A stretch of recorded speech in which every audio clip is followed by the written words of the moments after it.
एक समय की बात है। लिकॉक नाम के गांव में जॉर्ज नाम का एक किसान रहता था, जो अपने घर से दूर एक अमीर आदमी के खेत में काम करता था।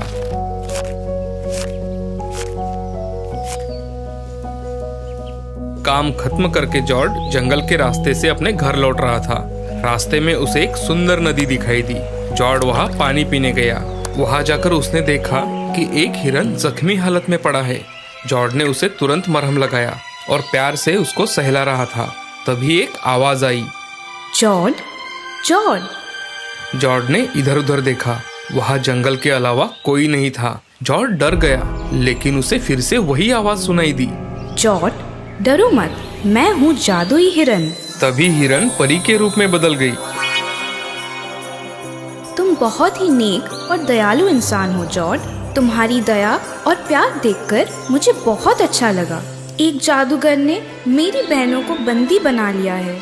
क्या उन्हें छुड़ाने में तुम मेरी मदद कर सकते हो? हाँ जरूर, क्यों नहीं। मुसीबत में ही तो इंसान इंसान की मदद करता है। बताओ मुझे क्या करना होगा। ये कुछ सामान है जो तुम्हें तुम्हारी मंजिल तक पहुंचाने में तुम्हारी मदद करेंगे। इसे लेके तुम सीधा चलते जाओगे तो तुम्हें 3 रास्ते दिखेंगे। उसमें से तुम बीच वाले रास्ते को चुनना। बीच वाले रास्ते पर आगे जाकर तुम्हें एक बहुत बड़ा पेड़ दिखेगा। तुम उस पेड़ के ऊपर चढ़ जाना। पेड़ के अंदर तुम्हें एक रास्ता दिखेगा। वहाँ से उस पेड़ के अंदर तुम उतर सकते हो।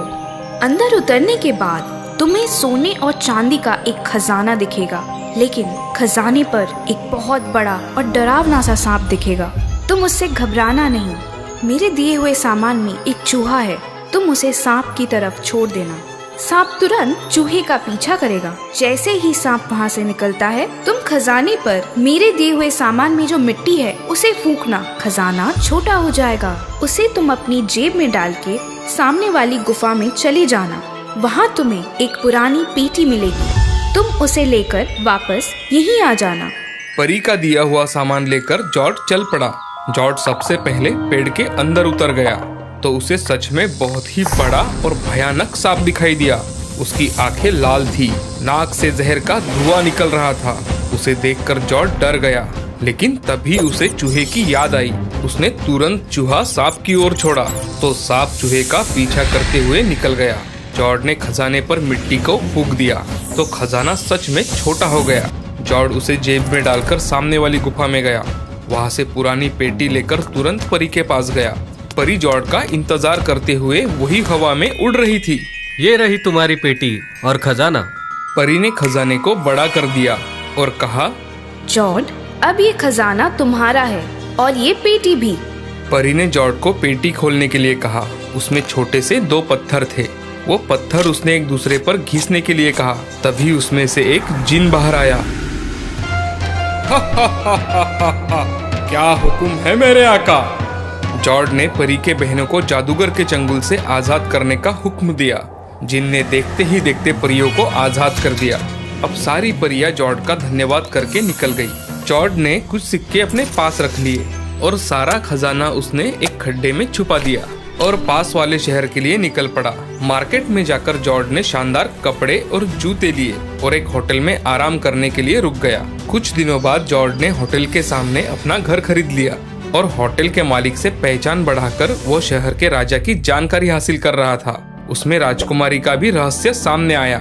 जॉर्ज ने होटल मालिक से कहा, क्या मैं राजकुमारी को देख सकता हूँ? उसे कोई नहीं देख सकता, क्योंकि वो सोने के महल में रहती है।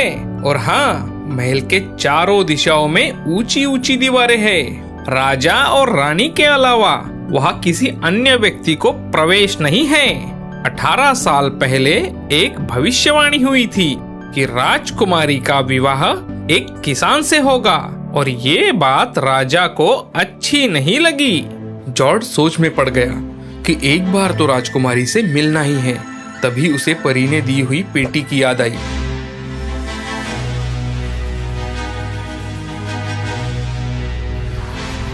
रात होते ही उसने पेटी खोली।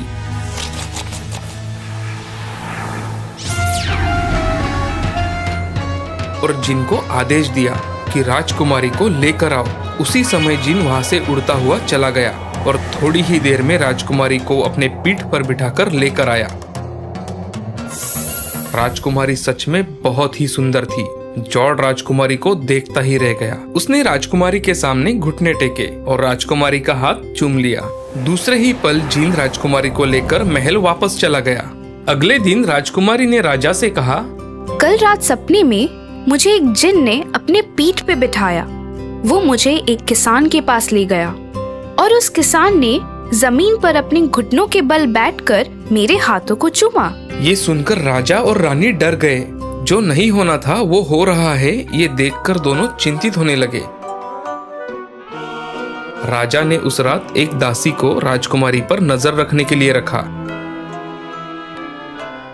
उस रात जॉर्ड ने फिर से जिन के पास राजकुमारी को लेके आने का आदेश दिया। जिन राजकुमारी को अपने पीठ पर लेकर महल से निकला तो दासी ने उसे देखकर जिन का पीछा करना शुरू कर दिया। जिन घर में आया, इसीलिए दासी घर में नहीं जा सकी, लेकिन उसने उस घर के बाहर एक निशान बना दिया जिससे वो घर उसे पहचानने में मदद मिले। जिन को ये बात समझ आई, उसने शहर के सारे घरों पर वैसे ही निशान बना दिए जैसे दासी ने बनाए थे। जिन ने राजकुमारी को महल में छोड़ दिया। सुबह जल्दी राजा, रानी और दासी वहाँ गए जहाँ राजकुमारी रात को गई थी, लेकिन दासी घर पहचान नहीं पाई क्योंकि सारे घरों पर एक जैसे निशान थे। लेकिन रानी बहुत होशियार थी।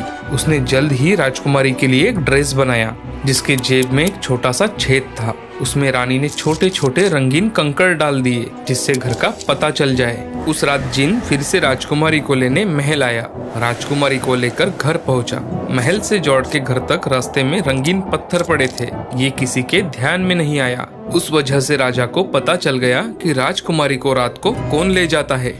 उसी क्षण राजा के सैनिकों ने जॉर्ड को बंदी बना लिया और जेल में डाल दिया। सुबह होते ही जॉर्ड को जेल से बाहर निकालकर फांसी देने की घोषणा की गई। फांसी देखने के लिए बहुत सारे लोग इकट्ठा हुए थे। उसमें जॉर्ड का दोस्त होटल मालिक भी था। वो भीड़ से रास्ता निकालकर जॉर्ड के पास आया। तभी जॉर्ड ने उसे कहा, तुम जल्दी घर जाकर मेरी पेटी मेरे पास ला दो तो मैं तुम्हें ढेर सारे सोने के सिक्के दूंगा। होटल मालिक को ये विचार बहुत अच्छा लगा। वो एकदम हवा की रफ्तार से दौड़ता हुआ जॉर्ड के घर गया। उसने वहां से पेटी लाकर जॉर्ड को दे दी और उसके बाद बहुत सारे लोगों की फांसी देखने के लिए भीड़ जमा हुई थी। राजा, रानी और राजकुमारी सिंहासन पर बैठे हुए थे। राजकुमारी राजा से कह रही थी कि ये फांसी रुकवा दो, मुझे जॉर्ज से शादी करनी है। लेकिन राजा ने राजकुमारी की एक नहीं सुनी। फांसी देने वाला आदमी जॉर्ज को बुरखा डालने ही वाला था। तभी जॉर्ज ने राजा से कहा, महाराज, मरने से पहले मुझे एक बार चिलिम पीनी है। राजा ने जॉर्ज को अनुमति दी। उसी क्षण जॉर्ज ने पेटी से पत्थर निकाले और एक दूसरे पर घिसे तो वहाँ बहुत बड़ा धुआं निकला और वहाँ से जिन बाहर आया। जॉर्ज ने जिन को सारे सैनिकों को बंदी बनाने का आदेश दिया। राजा, रानी और सारी प्रजा डर के मारे कांपने लगी। अब राजा ने भी हार मान ली और राजकुमारी का विवाह जॉर्ज के साथ कर दिया।